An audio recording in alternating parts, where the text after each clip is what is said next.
Hello, everyone. Welcome to the YLP panel discussion. Thank you for coming. My name is Naomi Jones. I'm one of the co-leaders for the YLP committee, the term that's ending with this World Congress, along with Monica Boudon from the University of Trinidad and Tobago.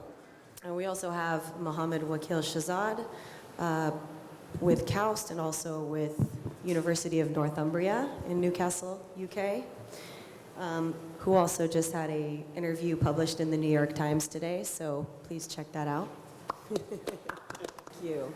So we have a group of panelists today that have been part of YLP either currently or in the past, and who are active members of IDA. So we wanted to bring them in to discuss some of the pertinent issues that young professionals and students are dealing with on a day-to-day basis in their professional careers, and also get their feedback and hear about their experiences. So they'll have an introduction shortly. Just to briefly summarize what YLP is all about, the Young Leaders Program allows leaders, emerging leaders, to connect, network, and promote their careers in desalination and water reuse through the IDA organization. The conference was actually launched 10 years ago here in Dubai, so this is our 10-year anniversary for the YLP program. And I know one of our panelists, Guillaume, was heavily involved in the introduction of YLP, so he's going to talk a little bit about that as well. And the goals of YLP are basically to support their careers, support these young students and professionals going into the desalination industry, and provide a forum for them to grow, communicate, network, and give back to this industry that we're so passionate about. Some of the things that we do to accomplish our goals is to help these young professionals develop their knowledge and skills. So we provide things such as webinars, we have a mentorship program, and those sorts of things are really allowing these young people to develop and grow in their careers and hone their skills. We're also looking for ways to find resource pools for things like internships, jobs, that sort of thing. We have a fellowship award as well. And so those are used to give these young people resources. And finally, we offer several benefits as a member. There are things like networking events. There's one event during this World Congress, which will be held tomorrow at the Desert Oasis. So we'll be doing a fun group activity and learning about some of the local culture. So with that, I'm going to hand it over to my colleague, Wakil, who's going to talk about some of our networking events. Thank you very much. So in addition to the other benefits that Naomi mentioned, we also arrange the networking sessions and also discussions like this panel discussion at all affiliates conference of desalination. So like this one is specifically was arranged at 2015 IDA World Congress at San Diego, and where the committee was formed for 2 years from 15 to 17, that continued from 70 to 19. And then this is the very special event that I specially organized at KAUST, and we invited Dr. Usman from Saline Water Conversion Corporation, Saudi Arabia. And Dr. Usman is very expert in the desalination industry. He has over 30-year experience by operation of the desalination plants, and he gave the lecture to all the young people at KAUST, and we also got very membership. People were very much motivated, and this is another one that Monica organized another session at IDA 5th Latin American Congress, and it was also very useful, and we got a lot of attraction from the young people over there. And this is another event that was at another affiliate conference that was related to, that is actually an International Membrane Science and Technology Conference that was held at South Australia. This is another one that was also like AWWA and AMTA Young Leader Program, and it was also a quite successful session, and it took like more than like 1-2 hours, and we introduced to the young people about the YLP and the YLP goals and what they can get from the YLP memberships. With this one, I will hand over to Monica to present for the awards. Thank you, Akil. So to follow up with what Naomi was discussing before regarding the benefits of being a YLP member, at every World Congress, which takes place every 2 years, there are 2 special YLP awards. The first award is given to, it's called the Emerging Leaders Achievement Award in Desalination and Water Reuse. Is given to a member of the YLP strictly. There's another award that's given for the best paper. It has to be co-authored by a YLP member as well as presented by a YLP member. And speaking about awards, at our last World Congress, you all may recognize someone on stage, the second to last person, that's Nick Nelson. He's been on our committee, and he won the award at the 2017 World Congress in Sao Paulo, Brazil. Congratulations, Nick, again. We also have our memorial scholarship. Now, this is a very special scholarship as well. Given every 2 years, there is a monetary value as well as an industry attachment or some type of attachment where a young leader is chosen and they are allowed to go to a place, sometimes 6 weeks, sometimes 3 months, to further develop their skills and expertise. Right, our last award was won by one member of the committee, Holly Sherman, and she won this in 2017, between the 2016 to 2017 term, and she was actually stationed at PUB in Singapore for 4 weeks.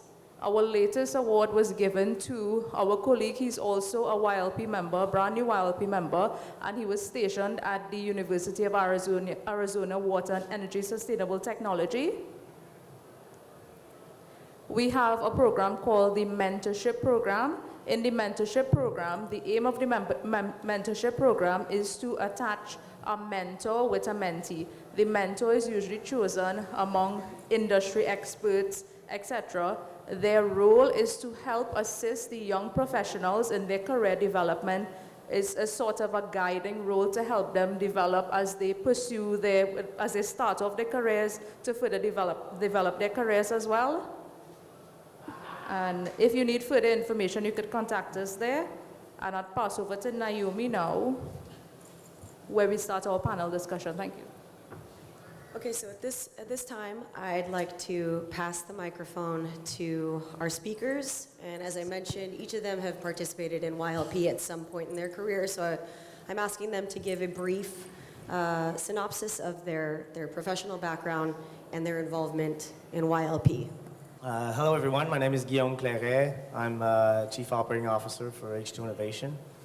Just out of curiosity, so we know a little bit who's in the room. Who's actually younger than 35 years old in the room, by show of hands?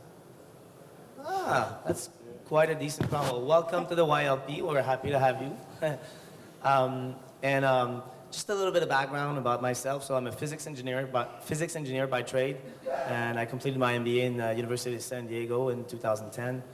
I'm just about to turn 40 soon, and when I first started the YLP program 10 years ago, Naomi mentioned it was a 10-year anniversary coming up this year.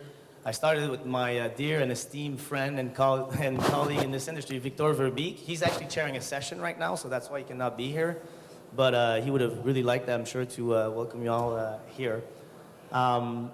Naomi asked us to kind of give a little, description of who we are and sort of how YLP helped us in our respective careers, right? I think that's the goal, is to give you a little bit of insight of how it can help you. So, as Chief Operating Officer of H2 Innovation now, I essentially manage about 700 employees. I've got 6 divisions, 6 managing directors reporting to me. I grew up in a company. I guess I was pretty lucky. Because we had a really, really fast growth. When I first started in H2 Innovation, I was coming out of engineering school in Canada. I'm from the east coast of Canada in Quebec City, and I was actually doing some studies on military training camps about groundwater contamination by thoriums and perchlorates compounds in the wells. So, and I got really, really passionate about water really fast. There was only one water company in Quebec. It was H2 Innovation. It was small. I was the second engineer in the company. And so then we were public and publicly traded on the stock market. We started buying a whole bunch of companies a little bit everywhere. I moved to California. I moved to Spain. I lived in India. And sort of like quickly evolved into a bit of a mothball effect. And yeah, kind of, you know, got me where I am today. We're pretty, you know, happy with what we've accomplished with the company. And I think that the role that IDA played for me is that in 2010, when Lisa Hantorn, who was the president of IDA at the time, asked Victor and I to start a Young Leaders program, there was essentially nothing. You know, she was saying, IDA is getting old, the board of directors is getting old, everybody involved at the conferences are you know, gray hair, and we want to rejuvenate the association. We want to get a little bit of, you know, young blood, basically. That's how she would describe it. So what we did is Victor and I remember I was in San Diego. He's also happens to be a surfing buddy, so we would surf together. He works for Torrey. I'm sure some of you guys know him. He's fairly well known in the industry.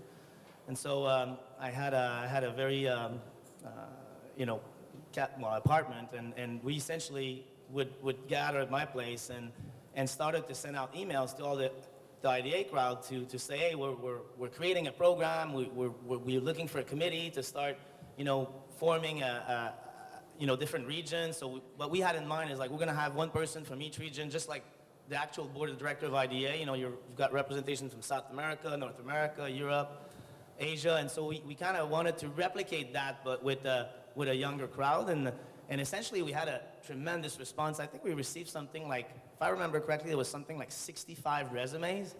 So at the time, Victor and I are in my apartment. We've got all the resumes printed out there on the floor of the apartment, and we're looking at them, and we're like, wow, all these guys are actually a lot smarter than we are. We had a whole bunch of PhDs, and Blanca was one of them. And then we created essentially the first committee, and basically started interacting as a voice within IDA. I personally, and Victor and all the president afterwards, get to go to the board meetings and talk to the more senior leaders of our industry. And that sort of relationship is essentially what starts creating relationships that you then use in your professional career, whether it's for a private company like my company, or whether it's for academia or any other things. Essentially, it's really about relationships. So you get involved, you create those things, those awards, those meetings, all of those little things, and ultimately you run into the path of mentors, like myself was Lisa Hentorn at the time, and then they start giving you access to other leaders in the industry, and it's just kind of like domino effects, you know? So that's essentially what you get when you get involved. It is a lot of hard work. I mean, these ladies, just to organize these panels, you'd be surprised at how much energy has gone into it. So I think this is what the YLP provides. And then we did such a good job that I remember one of the board members saying, when I was addressing them about, you know, sort of giving a report on what the YLP was saying, they said, oh my God, the YLP is actually better organized than the board itself. and essentially that's when it really kind of started, yeah, to you know, to feel good, to feel a certain level of accomplishment, and to really make sense to get involved. So I encourage everyone to get involved. And you know, you'll see that you work quite hard at it, and then you kind of want to let somebody else take over. And I'm sure you ladies have run the YLP for 2 years, so 4 years now actually, so you're probably happy to, you know, give it over to somebody else. So I think that's what you're getting, and I hope I'm, you know, telling the story the way you want it, ladies. Thank you for organizing this. I know how hard it can be. So I think Guillaume's given a really good sell on the YLP and the history of how things went. So I'll just add a little bit more. I guess from my perspective, the real benefits of the YLP, echoing what Guillaume said, is not the bullet points that you see on the screen here about this event or that event. It's the relationships that you build through that. So let's go a little into my history then. I'm Mike Dixon. I'm the CEO of Sonorta, a startup company doing machine learning for desalination processes. whereby we can save energy and chemicals for desalination plants. Anyhow, I got into the desalination industry because timing was fantastic in Australia. So I was working on membrane processes at the local utility, and they asked me to do a PhD around the research work that I was doing. So it was great. I got paid to do a PhD. And towards the conclusion of my studies, the big 6 desalination plants started to get fired up, and it was a huge amount of attention for desalination in the country at the time. I said, this is perfect. I can get involved in this and ride this wave and see where it goes. And that wave meant that the IDA came to Perth in 2011 and brought along Guillaume's program. I've just been working on it for 2 years. I saw the application to be a part of the committee. I said, yeah, okay, that sounds like a really good thing to be a part of. And so that's how I got involved. And I've loved every moment of it ever since. It's really helped me build a career, meet everybody in the industry, and get involved in a ton of projects that otherwise I just would not have had the opportunity to do. So in the interest of time, I'll hand over to Blanca. Thank you, Mike. So I don't know what else I can explain here. So because I think you're great sellers both. But so I'm Blanca Salgado. I'm EMEA, so Europe, Middle East, and Africa R&D leader for DuPont, formerly Dow, and I have a past as well with Veolia. So I was at Veolia at the time that I got involved with the committee early starters in 2009. 2011, and became a member of IDA because I heard about the program through my boss at the time, and I found it very exciting. I mean, I was discovering the IDA itself and the industry in a certain sense, being based in Spain at the time, with some desal and reuse backgrounds. Well, I've always been passionate about water, so I was starting to open my eyes out of the country, and the water industry at the time, and I think still today, is big, professionally speaking. So companies, academia, it's big, but it's small in a sense. So there's a lot of history on it. And when you get into the IDA and you start mingling around, you discover pretty quickly that a lot of people above 50s, they have their established network. So you just get there, know nobody, as I did at the time. And it's a bit scary to start introducing yourself and start understanding the dynamics about it. And I think the YLP is a great window, even a door, to enter that in a simpler manner. It's easier, I guess, with the age part of it, to sit in the same table as people in the same situation as you are, and getting access to this already established network, but at the same time building up a new one. And I think another advantage of it is this is an industry that I believe needs continuous push to move forward. There are a lot of opportunities there, but there is also an urgency due to the environmental situation of the world, and especially in some areas. And there's a lot of talk about that these days. And collaboration is definitely a need between parties at every sense. And so there's obviously the benefit of the network to do business, but there's also a need when you look at it from a wider view. So any opportunity, and the YLP is a fantastic one for that helps creating these partnerships, these collaborations, this discussion is fantastic. So I really encourage you, if you're still doubting, to join. So Wakil. Thank you very much. I'm Mohammad Wakil Shahzad. I'm working as a lecturer at Northumbria University, Newcastle, UK. And before that, I worked 5 years as a research scientist at King Abdullah University, Saudi Arabia. And I got involved in YLP from 2015 at San Diego, I still remember. And it was a very good experience. And during this 4-year period, since we organized many activities, and I really got a lot of contacts. And every time when I have a problem, I just shoot the email to all the people whom I know, and I can get answer very quickly. And this is really impressed. I'm very much impressed that the people in the community are very helpful, And I really enjoyed these 4 years working with the desalination community. And on top of that, I have a lot of friends, and we all are friends because of this networking. And most of the time we met at different affiliated the conferences or seminars. And I also organized 2 different seminars. I invited the expert people, and I also learned a lot from them. And when we invite the people on the name of YLP, they're also very happy to come and talk to the young people. And it's a very good platform to get in touch with the people and to learn from the expert people and to move forward in the desalination industry.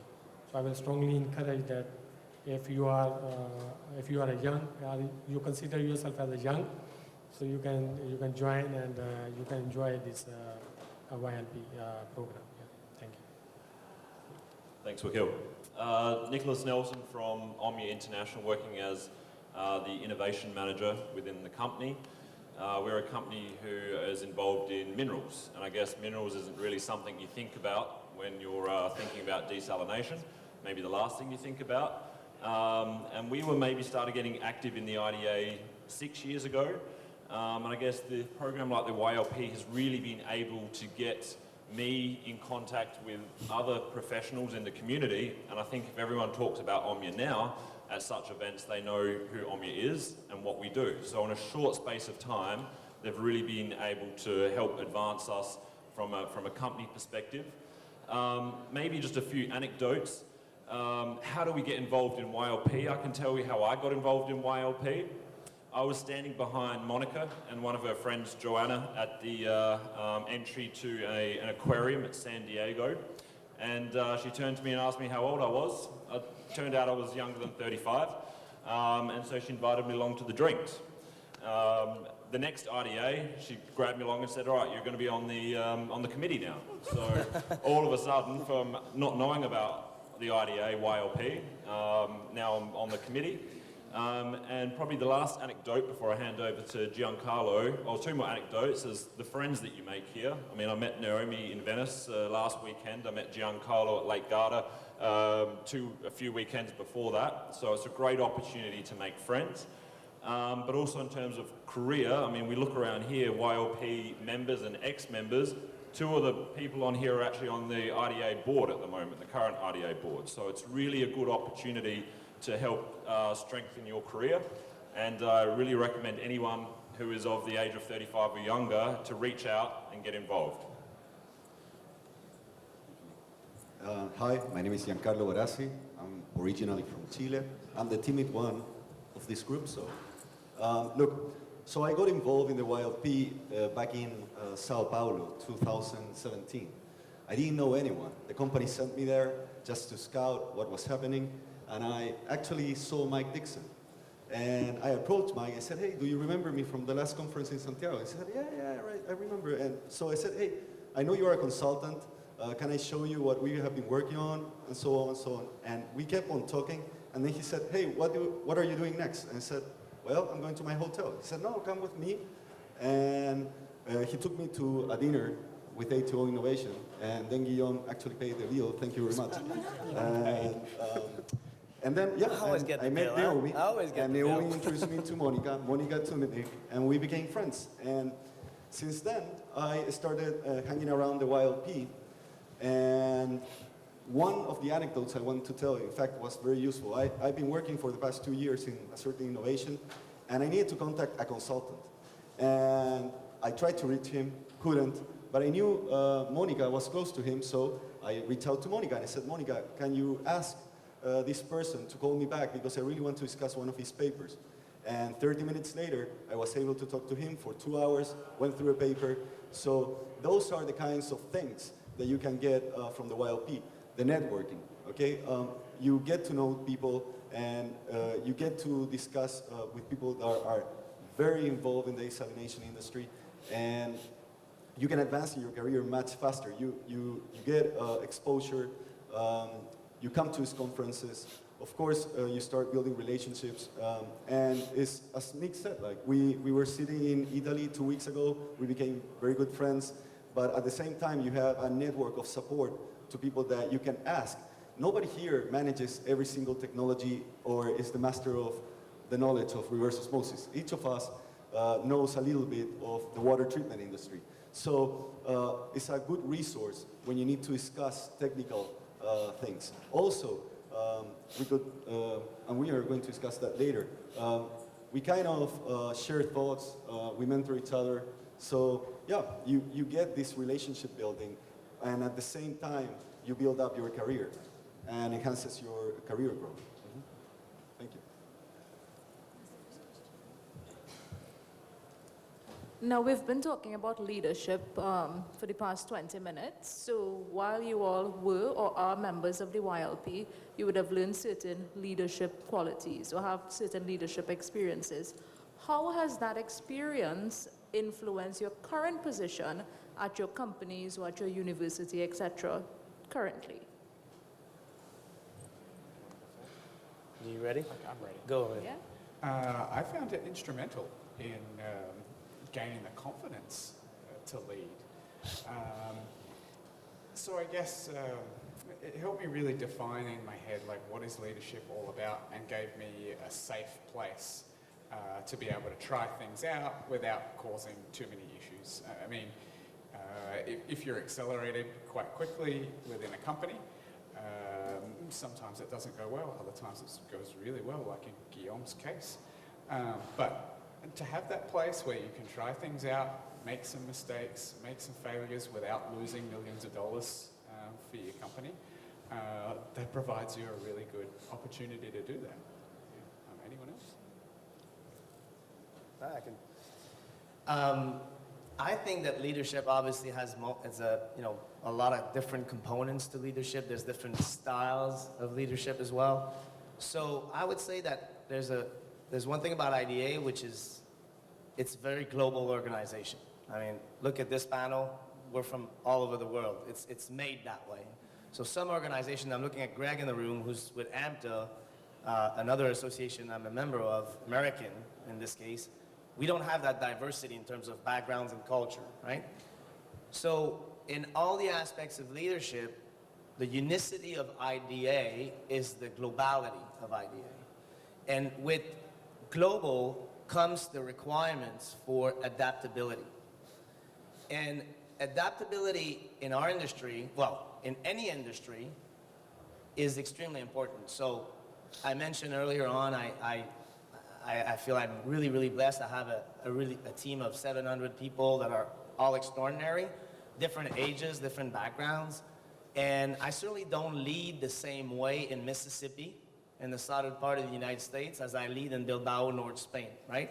I adapt my style to the cultures, I adapt my style to the people.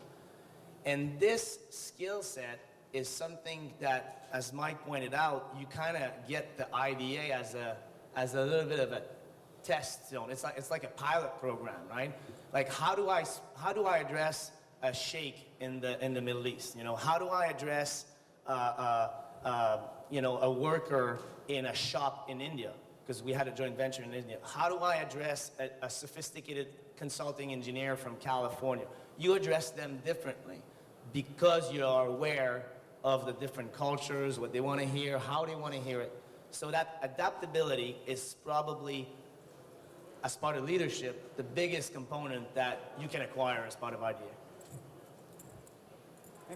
I guess if you break it down, it all comes to like one particular phrase that I keep in the back of my mind for analyzing, am I doing this right? Am I doing it wrong? Am I reacting the right way in the right culture?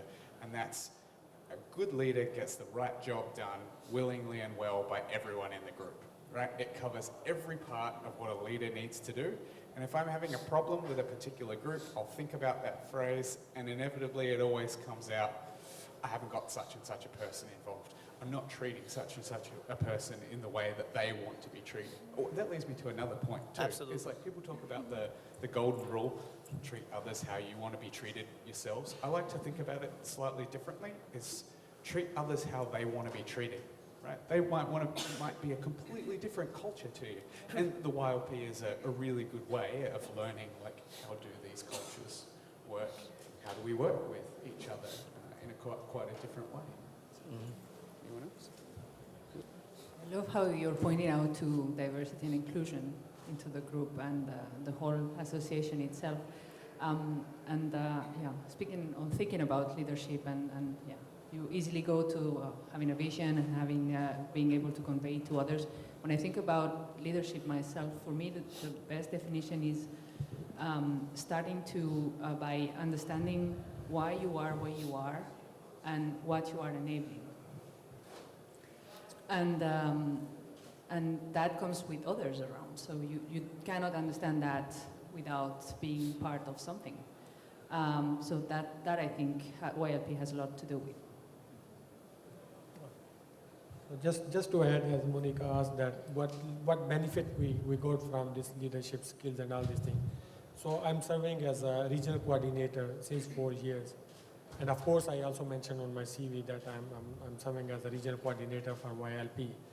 So when I recently went for this job interview, this was specifically asked that what responsibility I have as a YLP leader, as a regional coordinator.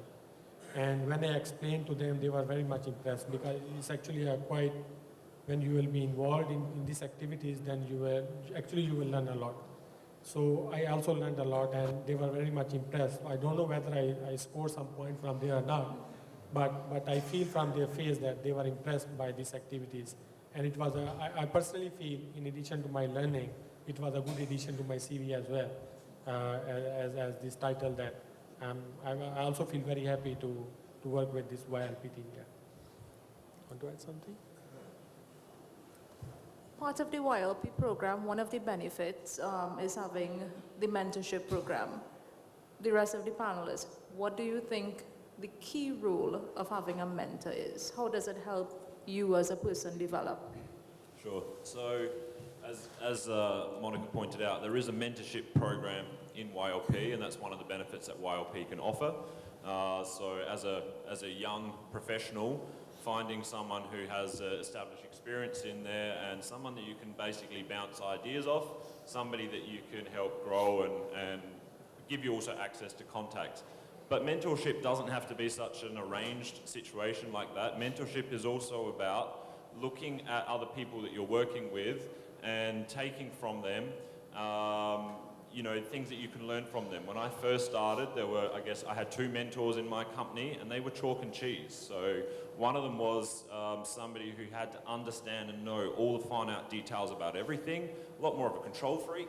But in some ways, I really was impressed at the way that in any situation, he had a full understanding and overview of everything that was going on, and no one could ever pull the sheet over his eyes. The other one, on the other hand, told me when I started working for his company, he said that forget everything you learnt at university.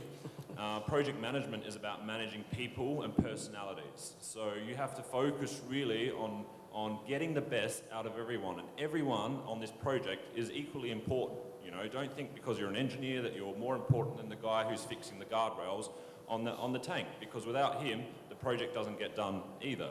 And his approach to problem solving was more along the lines of, I don't know how to solve this problem, but I can facilitate how to solve this problem. So I'm going to create a meeting, get everyone in the room together and create that discussion, and that's what I need to do to get this problem solved. So, I think let's not forget the fact that even as, more experienced professionals, that there's always the young people are looking up at you and taking away the way that you're behaving, the way that you are, conducting yourself professionally, as Guillaume said, in different cultures, but also taking away your attitude and your skills, learning from you at all times. So I think mentorship can't be underestimated. Yeah. So basically, to complement what Nick said, the mentorship program actually pairs you up with some of the people at the board, and that allows you to have feedback from them on how to grow your career, or if you have certain questions about the industry. Most of these guys are very experienced. They have been through many different situations, so that could actually help you a lot in problem solving.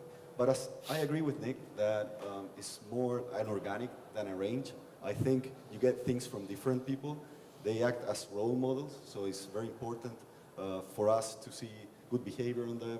I really think that throughout life, you keep on growing as a person and you continuously find new people that you admire or that you can learn from them to become even greater. At the end, you will find your own style and you get little bits and pieces from all these people you meet throughout your career.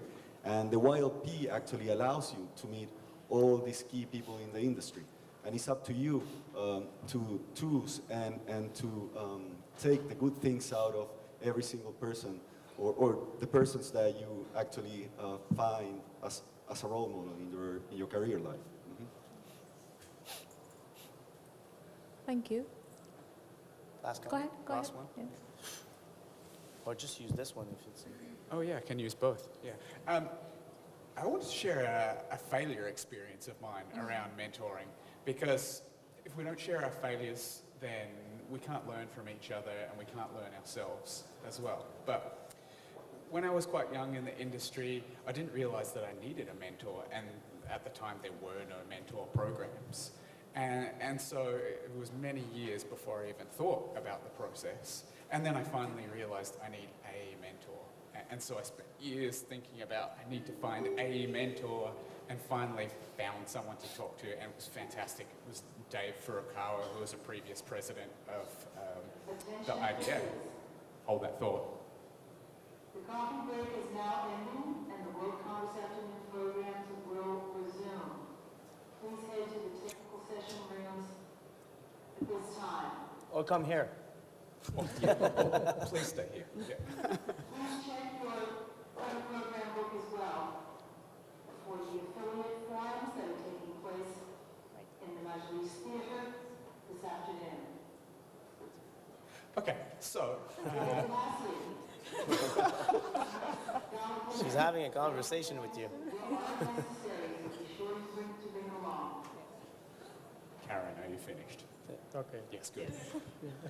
So I was saying, Dave was one of my first mentors, and as I was talking to him, other people would join the conversation as we were sitting in a hotel, chatting about things in the lobby or something, and I realized from that experience that I needed a lot of mentors. So the message that I wanted to pass on today from my experiences is don't get one mentor, get 10 mentors. Yeah. And as I was preparing for this panel, I thought about how many mentors do I have right now that I talk to on a regular basis. I added up, it's 8 at the moment. So talk to as many people as you can, because you learn different things from different people. You got 2 more. I got 2 to go. I'm sorry, I'm underachieving. Sorry. And Mike, I'm gonna maybe just add something to this. Is that there's 2 types of mentors. There's the mentors that are non-official mentors, and get 20 of those. And there's the mentors, which I think are part of the mentorship, more organized program, which is essentially someone handed to you, connected with you. And those mentors that can often be the first one of a group of mentors. The difference between a mentor and a friend, or a mentor and a boss, is like, think about it. I don't know if you, of the young leaders in the room, who actually works in a private company? So half, and who's from academia, or more like that side? So the ones that are in private company, this may be more applicable, but you probably have a boss and you have colleagues, right? So you'll go for beers or tea or coffee with colleagues. With your boss, you may say, hey, I'd like to talk to you, but it's going to be more formal. When you call your boss or you sit down with your boss, you have something to say. When you go with your friends, you're like, hey, I feel this way. I mean, I'm kind of bored with, or I'm actually quite happy with the new project that was assigned, blah. So there's kind of like 2 types of relationship. The mentor is right in between. It's kind of a friend that you can call not for an actual purpose, just to say, hey, I felt like talking to you, like a friend, but that has the same level of experience as your boss. So it's right in between. So it's kind of like, I think that's what the mentorship program is trying to do, is to give you a speed dial number of somebody that you don't necessarily need to tell him, hey, we need to schedule a call on Tuesday afternoon at 3:30. You can call him or her on a Thursday evening, and it's okay, because that person has accepted to be your mentor. Yeah, so not necessarily part of the mentorship program, but I have had several mentors, including some people in this panel. And really, one of the things that, especially someone like Guillaume, who is one of my previous bosses, has showed me that, even though you're young, you can still be a leader. You can still do some really exciting things. You can make change, and there's a lot of opportunities there. So, and seeing someone like Blanca as one of the leaders for one of the previous YLP committees, being a woman in a leadership position, that's showed me a lot of, that a lot of things are possible, even though you're young and you may not fit into this typical stereotype of, you come to these conferences sometimes and the people in charge, fit a certain mold, and I didn't necessarily fit that mold. So seeing people in those positions was very helpful, and thank you guys for being some of my mentors, whether you knew it or not. But this is what we're trying to do with the mentorship program. So we encourage you to, take part. And even if you are in a position of leadership, or, you've been an executive leader for some time, we encourage you to be a mentor. We invite a lot of the people on the board and who are participants in the IDA community to be mentors as well, because we do need that. Hey, Naomi, since you brought it up, I must add that for the non-YLP in the room, the ones that actually are in positions of leaderships and actually control some budgets within your own organization, I see a few older people in the room. I think that one of the things that I strongly believed in when I became in charge of P&Ls is to actually give the same chance I was given. And so when Naomi actually had to go to different, YLP events in Brazil or other places, her job at the time did not necessarily require that travel, but I'm kind of like giving a little bit of a advice to the older people. Like, when people come to you, young people come to you and say, I want to get involved, there's this thing, it's a YLP, I want to, go participate at the board meeting in Singapore, and there's obviously going to be a plane ticket and a hotel to pay for. Well, they're not just socializing, they're actually doing something quite important for themselves, for the company, so just, sponsor that. They're very minimal cost, they can motivate them incredibly, and, then it's very humbling that you actually consider me a mentor. Thank you. You got 5 minutes. Last question? Do we have any questions from the audience?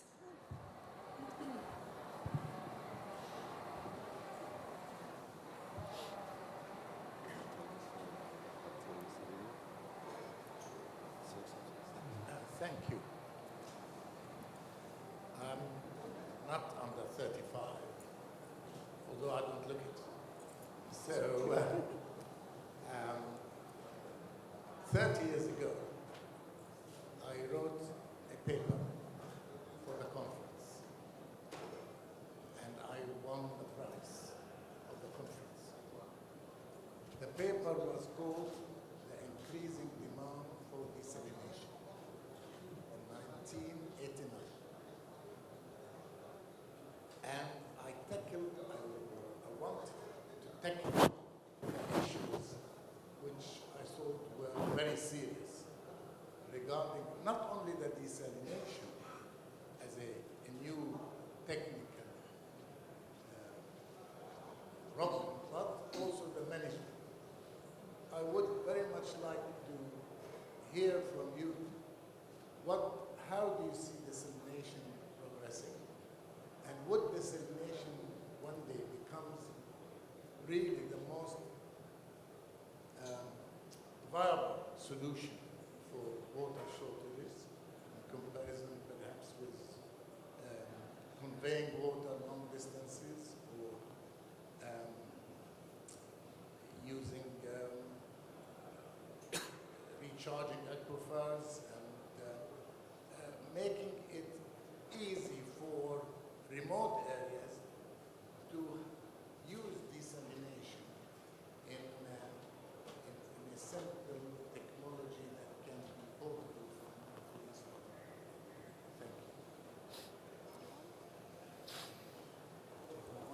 Thank you. Okay, I'll go.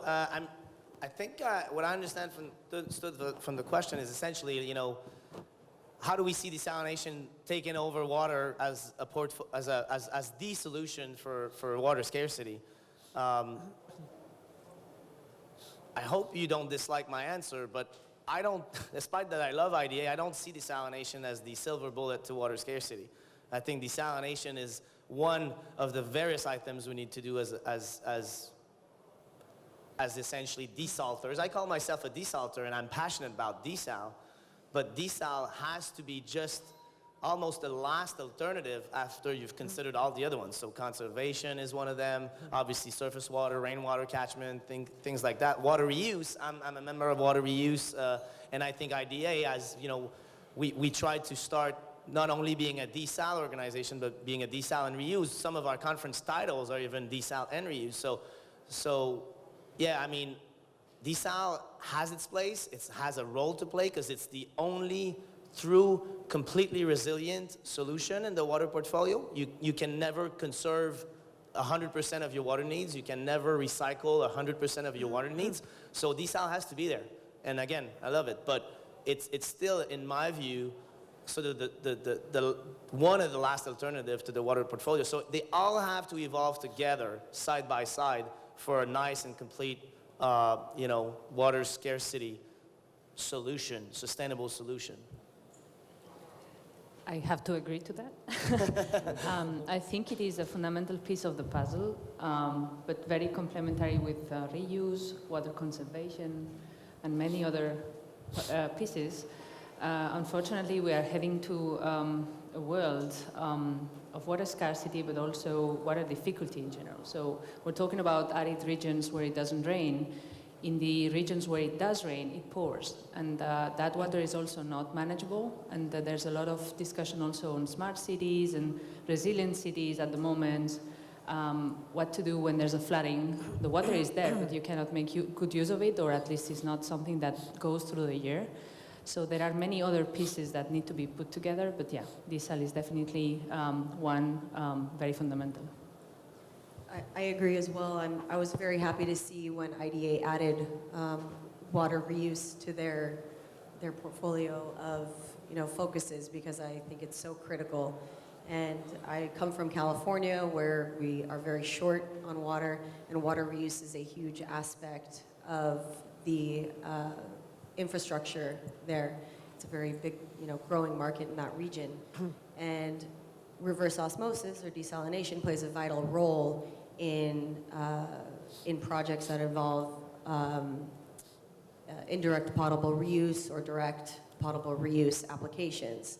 So you're reusing wastewater, there always has to be a desalination component in there to help with not only TDS removal, but removal of emerging contaminants of concern, pharmaceuticals, and other components that are found in wastewater. So I do agree, desalination is a critical part of it, but not the only aspect that we have to consider. I want to add to that. So obviously, if you can't tell from the accent, I'm from Australia. And Australia, I guess, was given a bit of a hard time when they installed a lot of desalination capacity about 10 years ago, and then switched half of them off. But now they're being switched back on. And so desalination is really the solution for Australia for water security. They now have all desalination plants in all of their major capital cities, and they can guarantee water supply to all the residents. So in times of rain, they can wind them down to 10% capacity.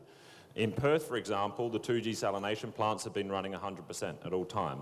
In fact, they started water banking in all of their dams. So their dams had been down to 30–40%.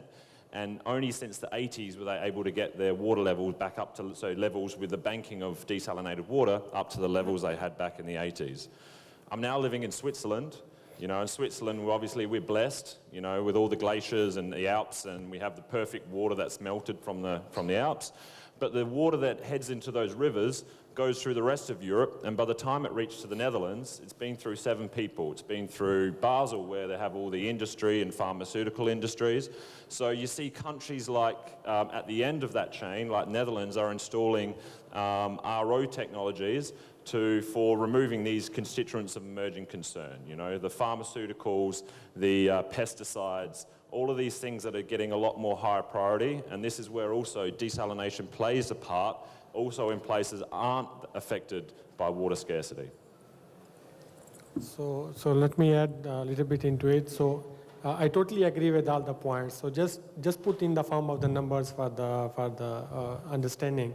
So as we all know that by 2030 there will be a 40% gap between the availability and demand, and all these three sources, this either it can be water, wastewater treatment, water conservation, and the water catchment by rain and by other sources. So all these three major sources can only fulfill the 40% of that 40% gap. So still there will be a 60% of 40% gap that can be only fulfilled by desalination. So there is no other choice to fill this supply and the demand gap that we are expecting by 2030 or later years, and the desalination will play a major role to fill this water gap. Yeah. Great point. Thank you, Wakil. Okay, with that, I think we're out of time.